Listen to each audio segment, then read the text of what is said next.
আসসালামু আলাইকুম ওয়া রাহমাতুল্লাহ।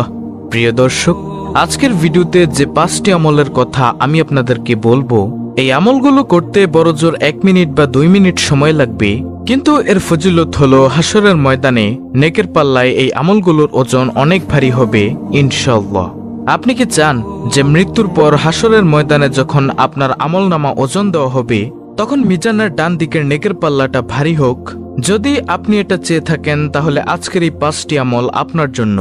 আজ থেকে এই 5টি আমল শুরু করবেন, মৃত্যু পর্যন্ত করবেন, মিজানের পাল্লা অবশ্যই ভারী হবে ইনশাআল্লাহ। প্রিয় দর্শক, অনেকের অফিস বা কর্মস্থলে ইবাদত বন্দিগি ও নেক আমলের তেমন সুযোগ সময় পাওয়া যায় না, কিন্তু অফিসে বা কর্মস্থলে কাজের ফাঁকে ফাঁকে অল্প সময়ে অনেক ফজিলতপূর্ণ আমল করা যায়।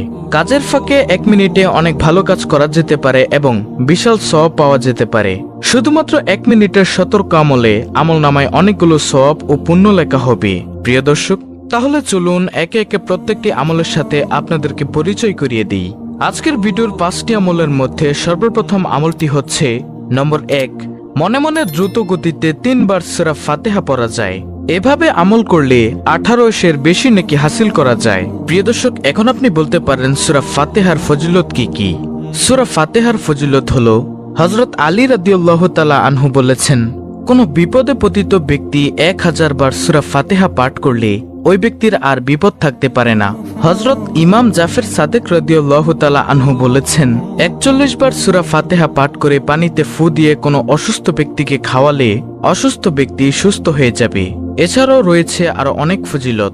তাহলে প্রিয় দর্শক, 5টি আমলের মধ্যে সর্বপ্রথম আমল গেল সূরা ফাতিহা পাঠ করা, যত বেশি পারেন কমপক্ষে 3 বার। প্রিয় দর্শক, মাত্র 1 মিনিটে করা যায় এমন কিছু আমলের মধ্যে আজকের ভিডিওর 2য় নম্বর আমলটি হলো লা হাওলা ওয়ালা কুওয়াতা ইল্লা বিল্লাহ। লা হাওলা ওয়ালা কুওয়াতা ইল্লা বিল্লাহ এর অর্থ হলো, আল্লাহ ছাড়া কোনো ভরসা নেই, কোনো ক্ষমতা বা শক্তি নেই। অর্থাৎ মানুষের ব্যক্তিগত শক্তি, সামর্থ্য, ক্ষমতা ও সাহস যত বেশি থাকুক না কেন, আল্লাহ তাআলা তৌফিক না দিলে তা কোনো ধরনের উপকারে আসবে না এবং আল্লাহর সত্তা সবকিছুর ঊর্ধ্বে। সব শক্তিধর বস্তু আল্লাহর সামনে একেবারে তুচ্ছ ও ছোট। লা হাওলা ওয়ালা কুওয়াতা ইল্লা বিল্লাহ এটি একটি গুরুত্বপূর্ণ বাক্য। এর ফজিলত ও সওয়াব অনেক বেশি। যখন মানুষ নিজের সক্ষমতার বাইরে কোনো পরিস্থিতি ও কাজের মুখোমুখি হয় যা সম্পাদন করা তার উপর কষ্টসাধ্য হয়ে পড়ে, তখন এই বাক্যটি পড়তে হয়। এছাড়া শয়তানের কোনো ধরনের প্রতারণা ও আক্রমণ থেকে বাঁচার জন্য এই দোয়াটি পড়া হয়। এটি একটি গুরুত্বপূর্ণ একটি আমল। আমলটি করার ব্যাপারে হাদিসে অনেক বর্ণনা এসেছে। আবু মুসা আশআরী রাদিয়াল্লাহু তাআলা আনহু বর্ণনা করেন, রাসূল সাল্লাল্লাহু আলাইহি ওয়াসাল্লাম একবার আমাকে বললেন, তোমাকে জান্নাতের অন্যতম ধনভাণ্ডারের কথা কি বলে দিব? আমি বললাম, অবশ্যই বলে দিন হে আল্লাহর রাসূল সাল্লাল্লাহু আলাইহি ওয়াসাল্লাম। তিনি বললেন, লা হাওলা ওয়ালা কুওয়াতা ইল্লা বিল্লাহ। বুখারী শরীফের হাদিস, মুসলিম শরীফের হাদিস, তিরমিজি শরীফের হাদিস, আবু দাউদ শরীফের হাদিস। হাজিম ইবনে হারমালা রাদিয়াল্লাহু তাআলা আনহু বলেন, আমি নবী সাল্লাল্লাহু আলাইহি ওয়াসাল্লামের নিকট দিয়ে যাচ্ছিলাম। তিনি আমাকে বলেন, হে হাজিম, তুমি অধিক সংখ্যায় লা হাওলা ওয়ালা কুওয়াতা ইল্লা বিল্লাহ বাক্যটি পড়ো, কেননা তা হলো জান্নাতের গুপ্তধন। সুবহানাল্লাহ। দলিল বুখারী শরীফের হাদিস, মুসলিম শরীফের হাদিস। হাদিস নম্বর দেওয়া আছে। তাহলে প্রিয় দর্শক, 5টি আমলের মধ্যে 2য় নম্বর আমলটি হলো লা হাওলা ওয়ালা কুওয়াতা ইল্লা বিল্লাহ জিকির করা। প্রিয় দর্শক, মাত্র 1 মিনিটে করা যায় এমন কিছু আমলের মধ্যে আজকের ভিডিওর 3য় নম্বর আমলটি হলো রাদিতু বিল্লাহি রাব্বা ওয়া বিল ইসলামি দিনা ওয়া বি মুহাম্মাদিন নাবিয়্যা ওয়া রাসূলাহ সাল্লাল্লাহু আলাইহি ওয়াসাল্লাম।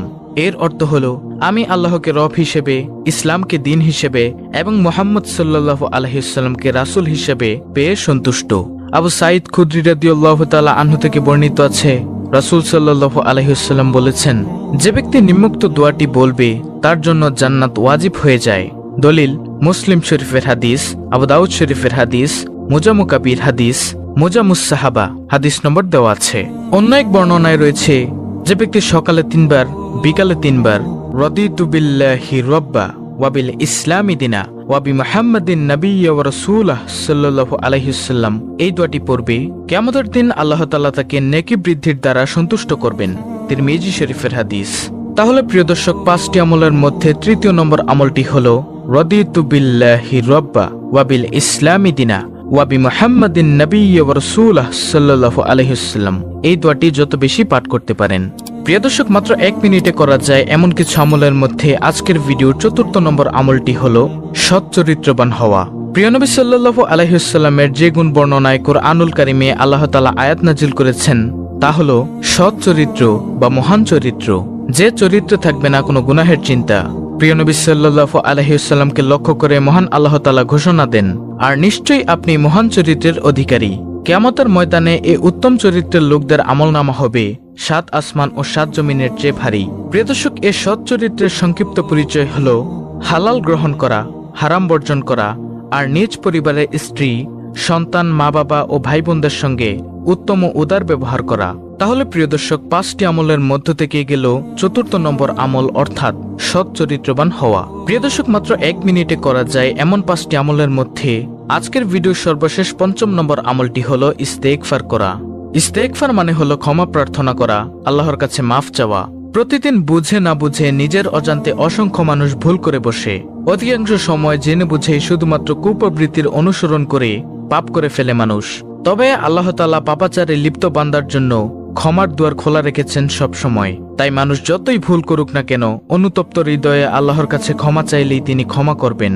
পবিত্র কুরআনুল কারিমে আল্লাহ তাআলা বলেন, এবং আমি অবশ্যই ক্ষমাশীল তার প্রতি যে তওবা করে, ঈমান আনে, সৎকর্ম করে ও সৎ পথে অবিচল থাকে। সূরা তাহা আয়াত নম্বর 82। আরেক আয়াতে এসেছে, যে ব্যক্তি কোনো মন্দ কাজ করে ফেলে বা নিজের প্রতি জুলুম করে বসে তারপর আল্লাহর কাছে ক্ষমা চায়, সে অবশ্যই আল্লাহকে অতি ক্ষমাশীল পরম দয়ালু পাবে। সূরা নিসা আয়াত নম্বর 110।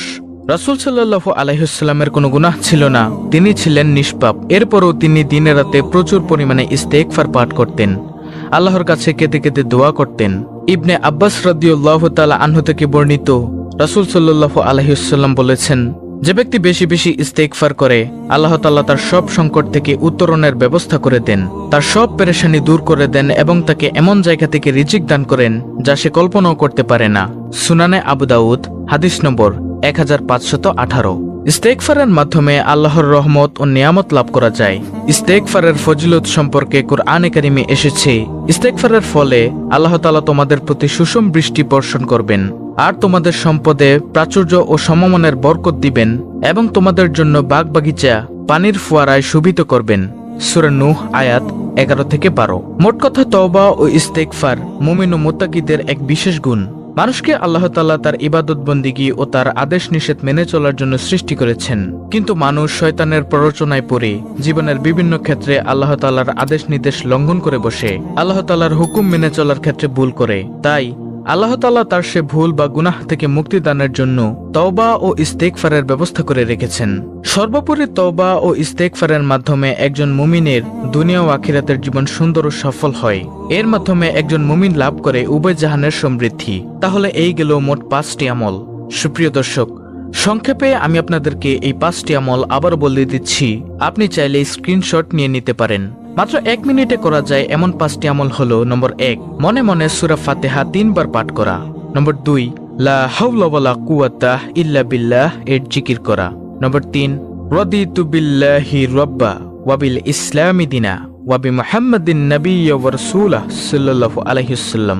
বেশি বেশি এই দোয়াটি পাঠ করা।